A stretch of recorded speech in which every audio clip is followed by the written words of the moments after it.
avec la prière des saints, de la main de l'ange devant Dieu. L'ange prit l'encensoir, le remplit du feu de l'autel et le jeta sur la terre. Et il y eut des voix, des coups de tonnerre, des éclairs et un tremblement de terre. Dans cette vision, on voit un ange qui représente le seul médiateur entre Dieu et les hommes, qui est Jésus-Christ, selon ce qu'en dit 1 Timothée, chapitre 2, verset 5.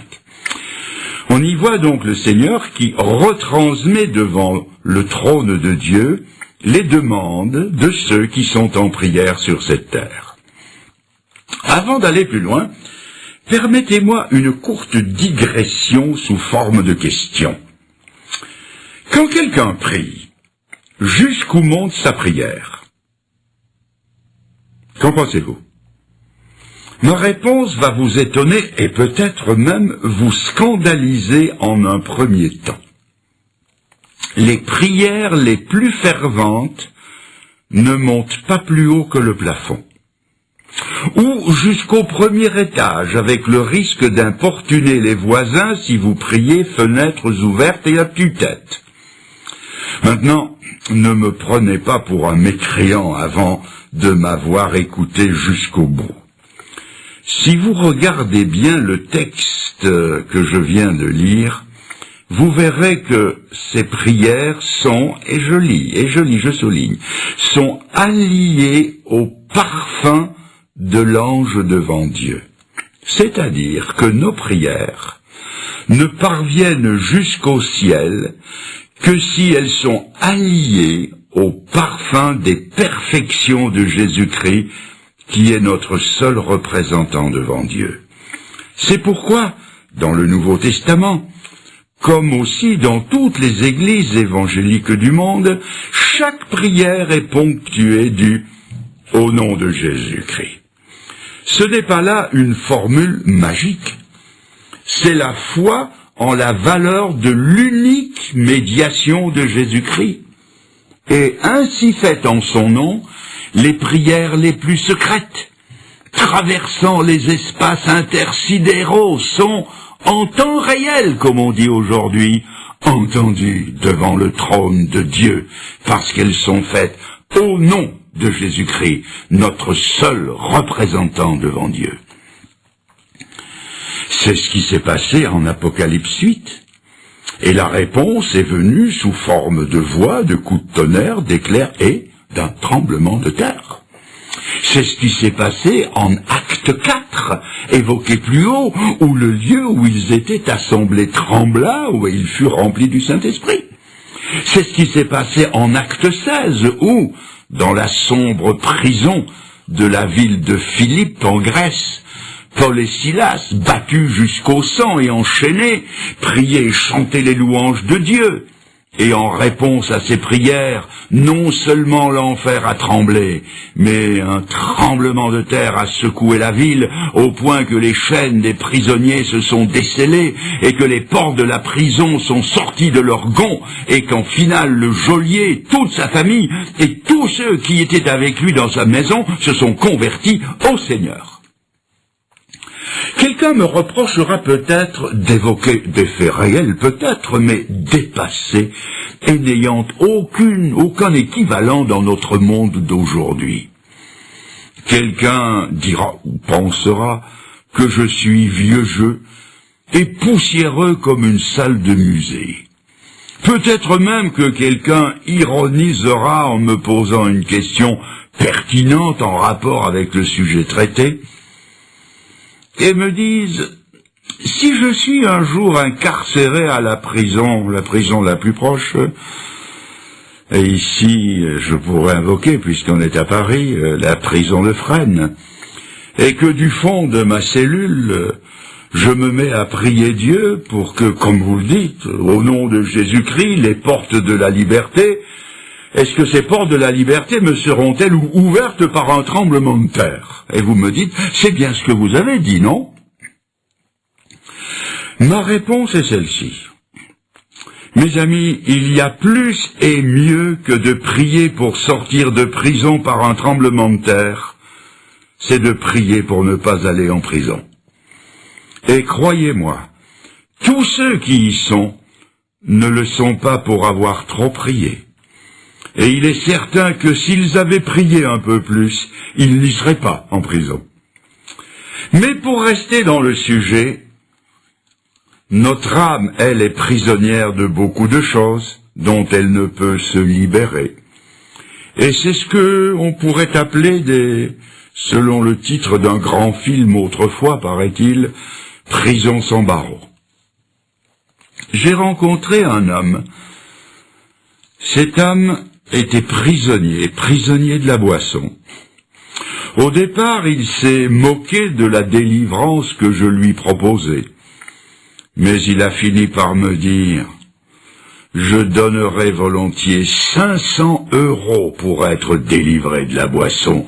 500 €. Sans doute ce qu'il allait dépenser ce soir-là au bistrot avec les copains.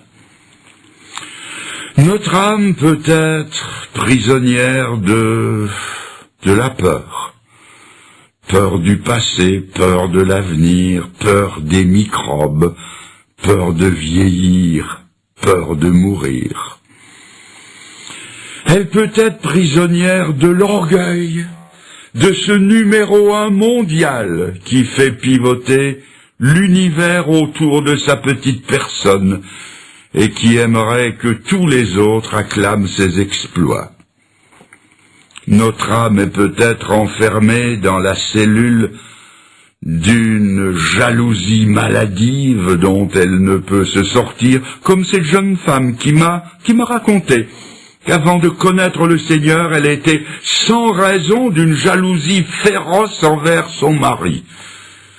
S'il avait le malheur de tirer son peigne de sa poche, elle devenait comme une tigresse et lui demandait avec virulence « Pour qui est-ce que tu te peignes ?» Lorsqu'elle s'est tournée vers le Seigneur, elle a été entièrement délivrée de cette prison de la jalousie. Notre âme est peut-être prisonnière d'un fichu caractère à répétition qui fait souffrir son entourage, prisonnière d'un tempérament emporté, colérique, incapable de se contrôler, prisonnière de l'impureté, prisonnière de la pornographie, prisonnière des frivolités mondaines, prisonnière de sa langue et incapable de la maîtriser, prisonnière de l'opinion des autres, du qu'en dira-t-on, prisonnière de l'amour de l'argent, prisonnière de l'avarice, prisonnière de prisonnières. Ah, il y en a des prisons sans barreaux. Y a-t-il un moyen d'en sortir ? Voici ce que dit Dieu au travers de son prophète Ésaïe. Et je vous lis le texte dans Ésaïe 66, verset 2, version Darby. « Voici, dit l'Éternel, sur qui je porterai mes regards, sur l'affligé, sur celui qui a l'esprit contrit et qui tremble à ma parole. » L'intervention de Dieu est promise à celui qui regrette ses fautes au point d'en être affligé et qui tremble à la parole de Dieu, dans ce sens qu'il ne la prend pas à la légère, mais avec un tremblement de l'âme qui fait sortir de leur gonds les portes de nos prisons intérieures, qui brise les portes des reins et rompt les verrous de fer, comme le dit le psaume 107 au verset 16. Si donc vous vous adressiez à lui dans les termes ci-dessus, comme je viens de les énoncer, votre âme vibrerait d'une émotion nouvelle, et les portes de votre captivité intérieure s'ouvriraient pour vous faire découvrir d'autres horizons que ceux dans lesquels vous êtes encore enfermés. Adressez-vous à lui en cet instant, avec les quelques mots qui suivent, que vous pouvez répéter s'ils vous conviennent. Je vais vous demander de vous incliner, nous allons tous oublier ceux qui sont à côté de nous, fermer les yeux, élever nos âmes vers le Seigneur et vous pouvez lui dire, suivre la prière, la prendre à votre compte et lui dire, alors que je parle spontanément, je parle lentement, Seigneur, dites-lui Seigneur, Seigneur, eh bien ce soir, je prends ta parole au sérieux, plus que je ne l'ai jamais fait. Seigneur, je tremble avec le capitaine romain, avec la terre qui a tremblé à la mort de ton Fils sur la croix pour le pardon de mes péchés. Dites-le lui, Seigneur, je crois, et je tremble avec les femmes qui ont salué ta résurrection. Dites-lui, Seigneur, je crois, et je tremble à l'idée de ne pas être prêt pour ton retour. Seigneur, je me donne à toi pour te servir, pour te suivre et t'obéir jusqu'au bout. Dites-lui, Seigneur, accueille ma repentance et la foi que je mets dans le grand amour que tu as eu pour moi. Merci, Seigneur, de me pardonner et de me sauver ce soir. Merci, déverse la paix de ton ciel dans mon cœur maintenant. Merci Seigneur. Amen. Gloire à l'Éternel, le Dieu puissant, le Créateur du ciel et de la terre, en Jésus-Christ son Fils unique, qui donne la vie éternelle à quiconque croit à sa mort et à sa résurrection pour la rémission des péchés.